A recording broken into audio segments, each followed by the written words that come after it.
Então, vamos entrar em questões científicas.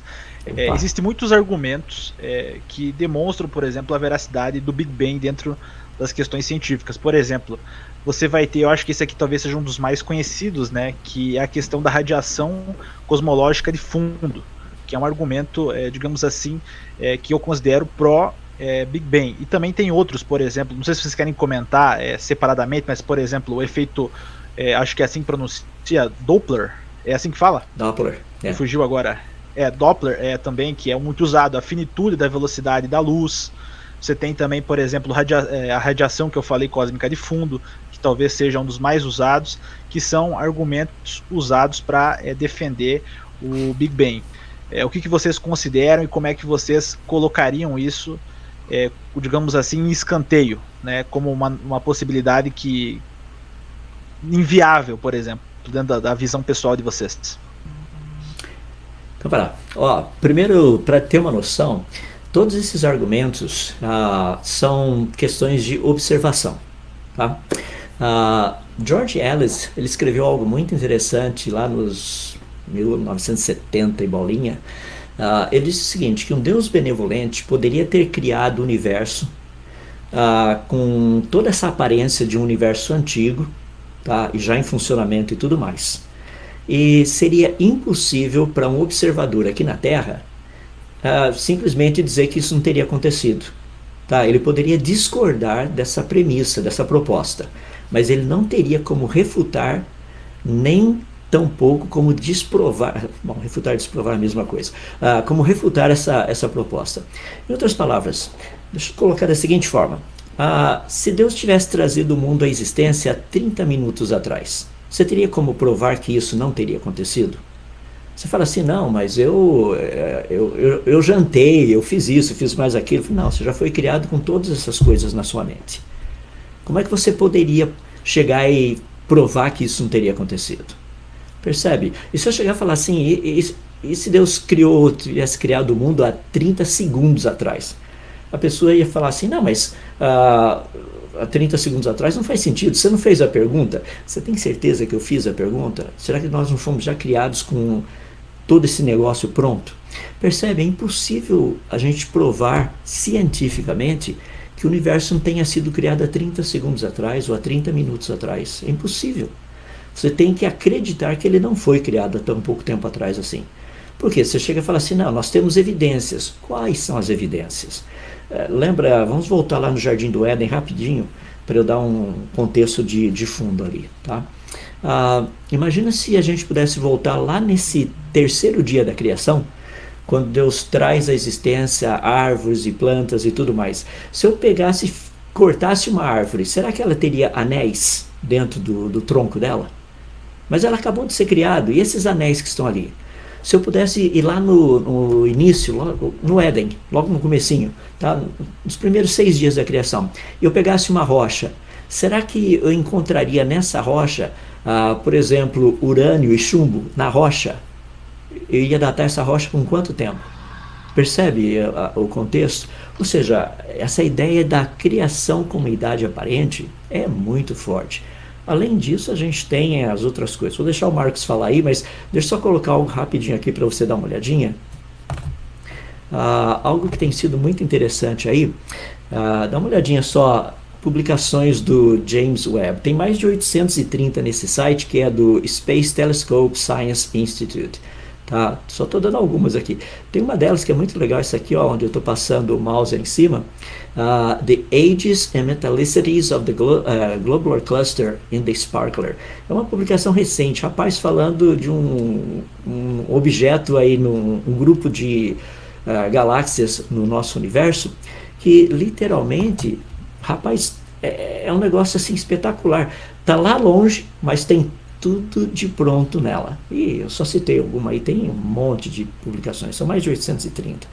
Então, se a gente parar e dar uma olhadinha nessa questão, você vai perceber que todos esses argumentos que são usados, não, mas olha, radiação de fundo e etc, coisa e tal, tem explicações múltiplas.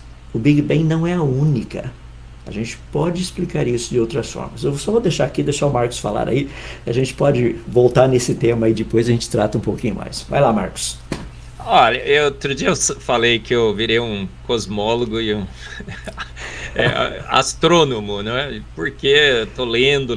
Desde que o James Webb nos presenteou com esse presente de Natal sensacional, provas incontestáveis de que o universo é jovem, foi feito pronto, eu passei a me interessar assim absurdamente por cosmologia, astronomia, e comecei a ler tudo quanto é artigo, quanto é livro possível, as reportagens que saem por aí. E aí comecei a ver os modelos, é incrível. Todos os modelos usam a radiação cósmica de fundo como evidência do seu modelo. O que isso significa? Que a radiação cósmica de fundo não é evidência de modelo nenhum. Quando ela é evidência de todos os modelos, ela não é evidência de modelo nenhum, gente. Para com esse negócio de dizer que o Big Bang é um modelo extremamente sólido, porque nós temos a radiação cósmica de fundo que prova o Big Bang. Vai ler um pouco os outros modelos, você vai ver que todo mundo tem evidências dentro da radiação cósmica de fundo para suportar e dar razão para o seu modelo. Então, ele não é evidência de modelo nenhum. Agora, veja bem, a radiação cósmica de fundo, ela está em micro-ondas porque o universo estaria se expandindo, não é? Então tem aquele deslocamento lá, por isso que chegou em micro-ondas, passou do infravermelho, está em micro-ondas.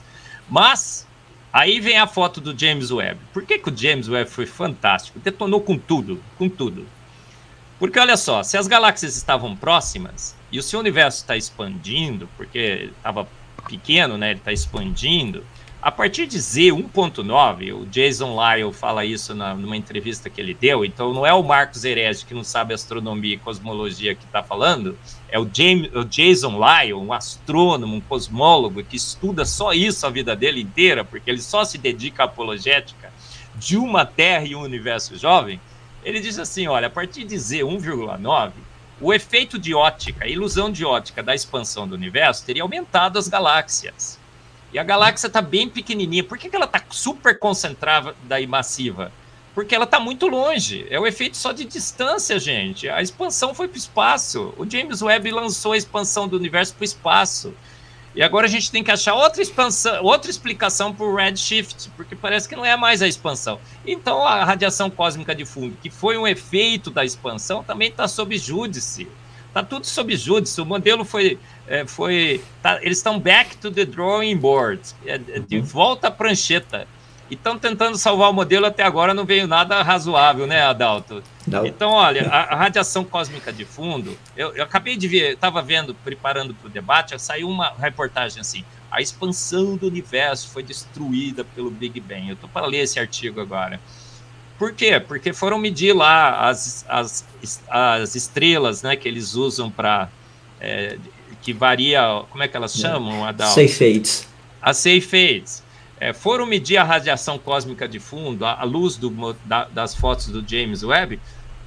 Parece que a expansão do universo não está lá, gente. Então, como é que pode, né? Um modelo que... o universo foi chamado pronto à existência pelo poder único e exclusivo da palavra de Deus. E faz 6.000 anos que esse universo está por aí, como a cronologia de Gênesis deixa muito claro. Em 6 dias criou Deus os céus, a terra, o mar e tudo que neles há, e a partir daí ele vai dando a cronologia de Adão, dos filhos de Adão, de geração em geração, em geração em geração, até chegar em Jesus Cristo. Quando chega em Jesus Cristo, chega na gente, chega no Carlos, chega no Adalto, chega em eu, eu aqui, ó. Por quê? Chega em mim, né? Por quê? Porque você pode entrar num site aí e regredir a sua até Jesus, tá, gente? Até os 3 filhos de Noé. Então a gente tem toda a cronologia e genealogia registrada em Gênesis. Gênesis 1.1 e Gênesis 1.2 tem um gap, uma lacuna. Gente, isso daí levantaram um tapete e jogaram o lixo lá. Satanás cai do céu e destrói a terra. Deus tem que recuperar a terra. Tudo isso é alegoria. Isso é alegoria, né? E a cronologia de Gênesis, de Lucas, de Mateus, deixa muito claro, 6.000 anos, esses 6.000 anos aparece um monte de outras evidências que a gente vai falar aqui, né, Carlinhos? Oh, agora eu tô gostando de ver, Carlinhos. Carlinhos tá deixando a gente falar bastante, né? Dois faladores aqui, viu? Eu sou muito Vocês mais estão falador. calando o contraponto nessa live. Não, cara, a gente gosta de falar. Eu gosto muito do Michael Adalto, vocês estão percebendo, né, gente? Mas veja bem, a gente tem realmente radiação cósmica. O modelo é esse. Outro dia eu estava num debate, né, num embate, e aí a pessoa lá do outro lado, né, que acha que sabe bem matemática, física, cosmologia, disse o seguinte: olha, esse modelo, Marcos, como é que você pode ir contra o Big Bang? É um modelo sólido, muito bem estabelecido, cheio de evidências. Gente, sólido, matéria escura, energia escura, se pererê, vem lá com o sumiço da antimatéria, que ninguém sabe de onde vai, a expansão não tá mais aí, a foto do James Webb veio e acabou com a história de que aquelas pequenas protogaláxias que se formaram, que foram se fundindo ao longo de bilhões e bilhões de anos. Os elementos pesados estão todos nas galáxias já no início, não é? O Adalto até mediu lá, tem ferro, tem todos os elementos. O universo foi feito pronto pelo poder único e exclusivo da sua palavra, e o modelo bíblico não pode ser substituído por um modelo de homens todo recalchutado, cheio de esparadrapo, remendo, que é o Big Bang, gente. Não pode. Verdade. O cristão pode ser um Big Banguista, pode, mas não deve, gente, não deve. Correto. Você reconverta a palavra de Deus, eu não estou falando que você vai para o inferno, mas você está com uma teologia equivocada, uma física equivocada, uma matemática equivocada, uma filosofia e uma ciência equivocada, que agora o Carlinhos vai falar sobre a ciência e a filosofia, gente. Filosofia, assim, um Deus todo-poderoso, onisciente, onipotente, vai lá e quer fazer o universo. Ele vai lá e fala, haja universo, bum, o universo surge. É isso que a filosofia nos ensina, que quem tem poder para fazer, vai lá e faz. Deus é que nem o cara do Bamerindos, é gente que faz bem feito. O Henry Ford foi fazer um carro, ficou esperando que milhões e milhões de anos as peças se somassem e surgisse um carro. Ele pensou o carro na sua mente, foi lá e fez o carro, gente. Filosoficamente não faz sentido o Deus Todo-Poderoso ficar esperando, guiando o processo lento, gradual e sucessivo, né? Tem gente que fala assim, não, o Big Bang sem Deus não faz sentido, mas com Deus faz sentido? Fica pior, gente. Fica pior. Por que fica pior? Porque você põe um Deus todo-poderoso, onisciente, onipotente, para guiar um processo lento, gradual e sucessivo, que ele nem sabe de onde que vai dar. Pior, um processo inviável, do ponto de vista físico, matemático, que não tem evidências. Fica pior quando a gente coloca Deus, hein, gente? É melhor deixar Deus de lado, porque assim ele não passa essa vergonha, hein? O Marcos, tem um ponto muito importante nisso daí, sabe que é que uma das coisas que nós percebemos é que quanto mais inteligente é o ser e quanto mais poderoso ele é, menos tempo ele precisa para fazer com que as coisas aconteçam. Entende? Isso daí é básico. Então, quando a gente pega um Deus da Bíblia e nós dizemos que ele é sábio, que ele é todo poderoso, ele gasta bilhões de anos para fazer um negócio, rapaz, isso daí é exatamente o oposto daquilo que a Bíblia fala dele. Ou seja, ele é um Deus sábio, um Deus todo-poderoso. Ele, como ele fala, a minha palavra não vai voltar vazia, não vai demorar milhões de anos para acontecer. Ela acontece rapidamente, como você citou no livro de Salmos, é imediato a coisa. Tem coisas que Deus, no nosso contexto, parece que ele demora. É por isso que lá em Pedro, ele fala assim, olha, não acha que Deus está demorando não, porque não está, tá? Então é muito legal a gente poder olhar esse Deus que é um Deus que faz com que as coisas aconteçam. Não fica aí demorando milhões de anos ou bilhões de anos. Ele é rápido. Os atributos invisíveis de Deus, seu eterno poder e a sua divindade, se veem claramente nas coisas que ele criou. Seus atributos invisíveis se veem na criação do universo. Os atributos de Deus, Deus é um Deus do devagarinho, um Deus que fica esperando milhões e milhões e milhões de anos para completar a sua obra. Não, Deus, quando ele quer fazer, ele vai lá e faz. Ele demorou 6 dias porque ele decidiu quando fazer em 6 dias. Mas quando no dia, quando ele falava assim, haja peixes no mar, os peixes surgiram. Haja plantas, as plantas, elas surgiram. Lázaro sai para fora, ele saiu. Haja vinho, houve vinho. A mulher, quando encostou nas vestes de Jesus, que ela vertia sangue, Jesus falou assim, opa, senti que de mim saiu poder. E esse poder agiu imediatamente, esse é o poder de Cristo, ele agiu imediatamente e ela ficou curada.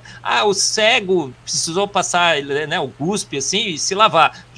Jesus estava fazendo um teste apenas de fé. Quando Jesus falou assim, cura o cego, porque ele não tinha falado ainda, tá? Porque se ele tivesse, já estava curado. Quando viu que ele estava tomando banho no lago, Jesus falou assim, tá bom, cura, cego, veja, que liberou. Por que falou assim, né, o Adalto?